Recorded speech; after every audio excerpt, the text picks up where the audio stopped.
यासोबतच ज्या जातीवादी शक्ती आहेत, या जातीवादी शक्ती या कोणी हिरव्याच्या कोणी भगव्याच्या नावावर जे राजकारण करत आहे, या राजकारणाचाही आम्ही धिक्कार करतो. आणि हा भारतामध्ये, महाराष्ट्रामध्ये आणि मुंबई आणि कोणताही जिल्हा असेल, या सर्व मनामनात घराघरात आम्ही तिरंगा पोहोचू इच्छितो. आणि पूर्ण आपला जो देश आहे आणि महाराष्ट्र आहे, हा तिरंगामय करण्याचं देखील आजच्या दिवसाच्या निमित्तानं काँग्रेसने आम्ही संकल्प केला आहे.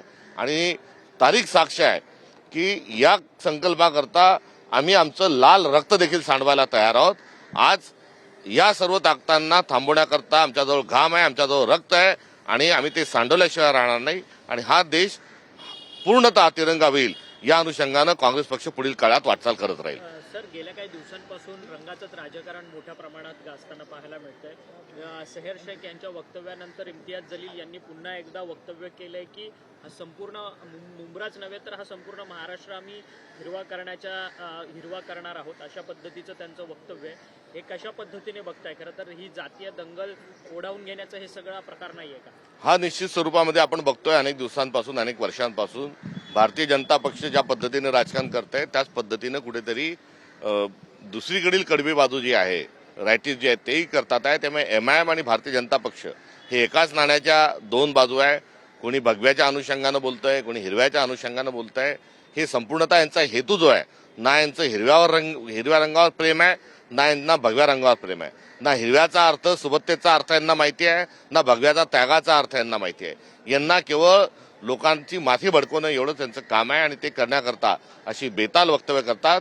मी पुनश्च एकदा त्यांचा निषेध करतो. आणि यामध्ये काँग्रेस जो आहे हा तिरंगा लहरल्याशिवाय महाराष्ट्रावर राहणार नाही, हा देखील विश्वास आणि संकल्प या निमित्तानं अभिव्यक्त करतो. सर, काल पद्म पुरस्कारांची घोषणा करण्यात आली आणि त्यात महाराष्ट्राचे माजी राज्यपाल भगतसिंग कोश्यारी यांना पद्मभूषण हा पुरस्कार देण्यात आलेला आहे. खरं तर 2.5 वर्षाच्या तुमच्या महाविकास आघाडीच्या सरकारमध्ये अनेक पद्धतीने वेगळ्या पद्धतीची कामं भगतसिंग कोश्यारी यांनी केलेली, त्या संदर्भात तुम्ही देखील अर्थात तुमच्या पक्षाकडनं आरोप करण्यात आले, तरी देखील त्या व्यक्तींना पद्मभूषण हा पुरस्कार देण्यात आला. संविधानाची पायमल्ली करणाऱ्या माणसाला पद्म पुरस्कार देणं हे दुर्दैव आहे. देश आपला कोणत्या दिशेने चाललाय याचं ते सूचक अशा स्वरूपाचं हा निर्णय आहे.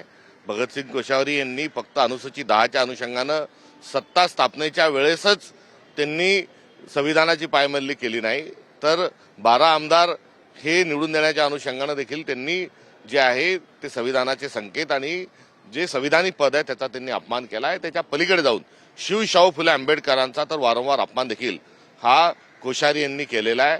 त्यामुळे काळी तिरपी टोपी जी आहे ही डोक्यावरच नाही, तर हा सगळा मामला जो आहे हा एकदम निषेध करावा इतक्या स्वरूपाचा काळ आहे. या निमित्तानं पुन्हा एक दुर्दैव, एक गंमत नव्हे तर कसं दुर्भाग्य असं एक क्रूर तशी थट्टा लावली त्याचे उदाहरण सांगू इच्छितो की एक पुरस्कार मला हा जाहीर झाला होता पुण्याच्या एका सामाजिक संस्थेने आणि तो कोश्यारी यांच्या हस्ते देण्यात येणार होता. तर कोश्यारी सारखा विकृत माणूस हा पुरस्कार देतोय म्हणून आम्ही, माझ्यासारख्या कार्यकर्त्यांनी पुरस्कार स्वीकारला नाही. आणि आज आता त्यांनाच पुरस्कार देऊन या स्वरूपाच्या शाहू फुले आंबेडकर आणि संविधानवादी एकंदरीत विचाराच्या सर्व कार्यकर्त्यांचा अपमान या निर्णयाच्या अनुषंगाने झाला आहे.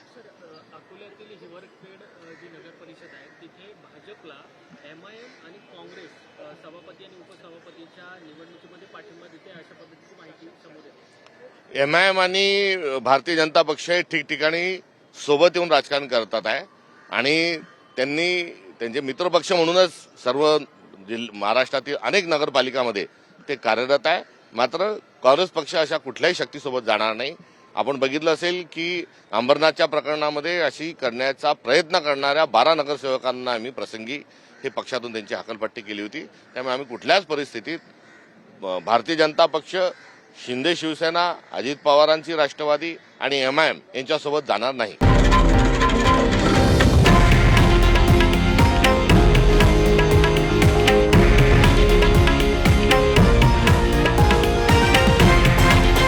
हे आहे देशातील नंबर 1 न्यूज नेटवर्क आणि आपण पाहत आहात TV9 मराठी, एकमेव.